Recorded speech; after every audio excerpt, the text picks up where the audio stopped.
be made to do things with the adults and the animals, and then a sacrifice would happen. The sacrifice? Were these animal sacrifices? Animals and people. On what scale do you think this was happening? Enormous. Far beyond what we've ever heard of here before. Teresa's mother, Bridget. You're talking about mass murder? Yes. On a scale that this country's never heard of before. Like the old people's homes now, only there's For the first time, Teresa is learning what it's like to live with love instead of fear. In this quiet English village, with the help of her mother, she's slowly repairing her broken life. Teresa is now 15, but at the age of 2, she was left in the care of this woman, the grandma she called Nan, and that, she says, is when her torment started. Who was the leader? Who was the boss of the gang, of the cult? At home it was my Nan. Your Nan made you have sex with animals? Yeah. Like goats and donkeys. The story of Teresa is a story almost too horrible to recount. A case of child abuse that goes well beyond the kind of things we normally associate with the abuse of children. In 27 years of reporting, it has to be one of the most painful stories I have ever had to tell. How many men or how many people would have sex with you? What, at one time? Yes. About everyone who was there, which must have been about 20. You know, from 10 to 20 people. If it was a big ceremony, it used to be 30. What would your grandma be doing when these men were forcing themselves on you? Usually laughing. Or smiling. Or having sex with another man. Or other men. A chronicle of debauchery and depravity so horrific it's hard to believe. You have to ask yourself, could Teresa be just making it up? No. I know what's true and what's not. No, I know what I saw. Children don't make up elaborate lies that this would have to be if it was a lie, which I know it is not. It isn't. This couldn't be a terrible dream, a nightmare that you're reliving. No. It's no dream. It's a nightmare, but it's not one you can wake up from. It's there all the time. This really happened, you're quite sure of that? Yeah. The police don't think Teresa made up a story. Some of the cult members are to stand trial. 5 men have been charged with rape. As for Nan, the grandmother, she's 61 and lives in this council flat in South London. She's charged on 7 counts of aiding and abetting rape and 2 counts of performing abortions on Teresa.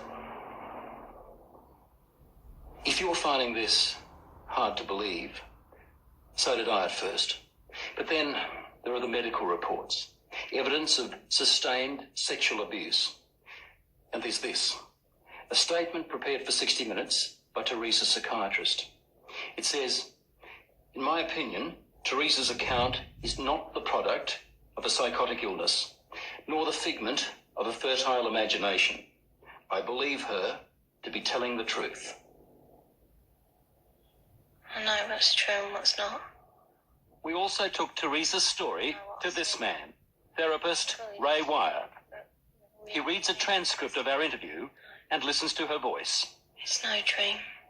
Few people, if any, in Britain have counselled as many victims of satanic abuse or Satanists themselves as Ray Wire has. If there is an expert on satanic cults, it would have to be him. Do you believe Teresa's story? I believe Teresa's story. It's exactly the same story as I've heard from men who says they've done it. You've dealt with other cases like hers? Yes. 21 cases like hers, he says, in the past 2 years alone. Themes like they were put in boxes with spiders and worms, where they were trapped in fear, where there was a high use of excrement and urine, where there was talk of human sacrifice. Take just one of those rituals, putting children in boxes with spiders and worms. Now, listen to what Teresa told her mother. And they had a coffin-like box that children were put in with spiders and snakes and the lid shut and left in there. I would have come out deranged. I could not have coped with that mentally at all. You have evidence to back up stories like Teresa's, that this is really happening? Well, we have that age of child, 6, 5 and 4, giving information that ties up with Teresa. How do those children know? How do those children able to describe rituals, to talk about ceremonies, to talk about sacrificing animals? How do those children know? Nightmares, imagining it? You can't imagine those things at 3 and 4 years old, and you also don't have the evidence of anal sex abuse and oral sex abuse and all that other abuse that clearly those children have experienced and endured. During these ceremonies, was Satan, the devil, ever referred to? He was called Lucifer.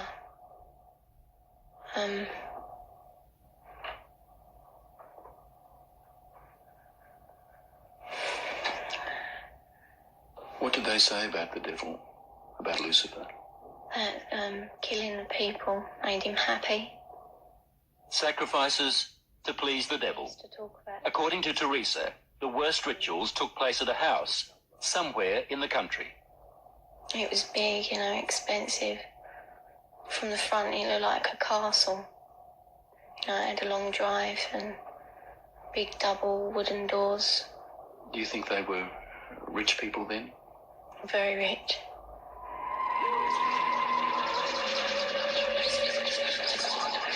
Now, where was this big house somewhere in the country? Teresa says she can't take the police there because the Satanists made sure she'd never know how to find it. Teresa was always drugged, or on a couple of occasions she said she was knocked out, so that she never fully knew the route. There was a tramp who was brought in once, and he was killed. He was cut from his throat down to his stomach. And they ate him, or bits of him. They killed a man at a ceremony? Yeah. In front of you? Yeah, in front of all of us. Did the tramp, did this man fight back? No, I think he was, drunk or something. He seemed really dopey. He was laughing a lot when he was brought in. And he started screaming when they began to cut. But after a while, he died. I'd seen a few killings before then. Although I wasn't used to it, that was the worst one. I really don't know what I thought. I suppose I thought, thank God it's not me. Let me get this right now. Are you saying that you saw more than one person killed in that house? Yeah. I've seen loads of babies killed there. Just newborn babies. Or aborted ones, which were only small. 4-year-olds. Any age, really. Did they ever say they might kill you? They threatened to kill my little girl, who, when I left, was still at the house. A friend? Huh? What little girl? My little girl, Alex. She's about 4 now. You mean you had a child? Yeah. How old were you when you had that child? 11. motherhood at the age of 11. Never talked But about it. from what Teresa told her mother, it wasn't the only pregnancy. We think about 7 or 8 times. It's hard to say. It was constantly happening from the time she was capable of being pregnant. What happened to the pregnancies, to the babies? They were aborted by my nan or by one of the doctors at the house. There were doctors there at that house? Yeah, there was 2, I think. Yeah, and a nurse. What would happen to the fetuses, the unborn babies? They used to be taken away most of the time, and one time a baby was taken out of me and then killed in front of me because it was still alive. And then, what would happen? Well, after they killed it, they would eat it. But we were also made to eat it. You were made to eat your own fetus. Yeah. Who made you do this? My nan. You'd think the one person in the world you could leave a little girl with would be Grandma. Someone to give her love and protect her from harm. Yet, when Teresa was left to live with her grandmother, they might as well have handed her to the devil himself. Grandmothers, I mean, the vision it conjures up for you, a sweet old lady with grey hair, rosy cheeks, holding her arms out to love her grandchildren. And it was exactly the reverse. But why was Teresa living with Nan in the first place and not with her mother? Well, when my first marriage broke up, I took the children with me and couldn't cope.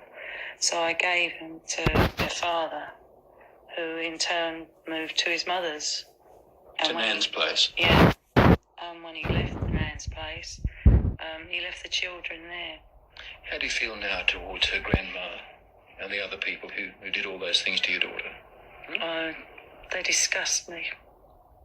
They are the worst form of life this earth has had the misfortune to create. Vile. Did you ever try to run away? You must have been frightened. A couple of times I did, but my uncle, he caught me and brought me back. Going to the police? Did that occur to you? No. I thought it was normal, even though I didn't like it. I mean, you don't like to eat greens, but somehow, I thought it was just being called to be kind or something like that. She said to me it was something that everybody did, she thought, like you don't like going to school or the dentist, you don't like going to the black masses. It was never any different. I didn't have nothing to compare it to. All part of life, Teresa thought. Even a miscarriage one day at school. Yeah, I asked the teacher if I could go to the toilet, and she allowed me out. I went to the toilet and the baby was in my knickers. I thought it was dead, but it wasn't. It was still moving. And yet no one at school knew? No. Saw anything? No. Or if they did, they didn't say. No, she was treated for a high temperature, fever. Nothing more. What did she do with the baby? She kept her for a while because she was frightened that they'd use the child as part of the rituals. So she turned a pencil case into a little coffin. Apparently she put roses in to make her smell sweet. Put a letter with her. Pictures of herself and her brother. A picture of me. And then I put it down the chute because I didn't want my nan to get it. As we said earlier, the police have already charged some members of the cult, and we know they're also investigating Teresa's accounts of those ritual killings. If there were as many as she told us, then the Satanists had a problem. How did they get rid of the bodies? They had a tub, pretty big, I don't know. A fairly big tub, and they used to put the bodies and bones in there. And it used to go fizzy and that. And then there was nothing left. Or there didn't seem to be, but when they cleared it out, there used to be a sludge at the bottom. Teresa's story, her account, doesn't really surprise you. It doesn't surprise me in the light of satanic abuse, no. Do you get frustrated with people who just won't accept that these things do happen? Yes, because I've worked with murderers in prisons for years. Not that long ago, a boy was found in a forest in southern England without a head. We have no doubts that men can do that. And yet when we start talking about men within Satanism who actually believe in evil and it's the right to express evil, we suddenly have a doubt. As I was leaving Teresa's place, she handed me this note. It's addressed to the film crew. She says, "Thanks for bothering to help kids like me. I hope it helps." On the other side, there's a poem Teresa made up while she was staying at Nan's place. She calls it Nothing Left. Nothing left. I would scream, but there is no voice left. I would cry, but there are no tears left. I'd fight, but there is no strength left. That was just part of our investigation of Satanism in Britain. We're also gathering evidence about the activities of such cults here in Australia. He was called Lucifer. What did they say about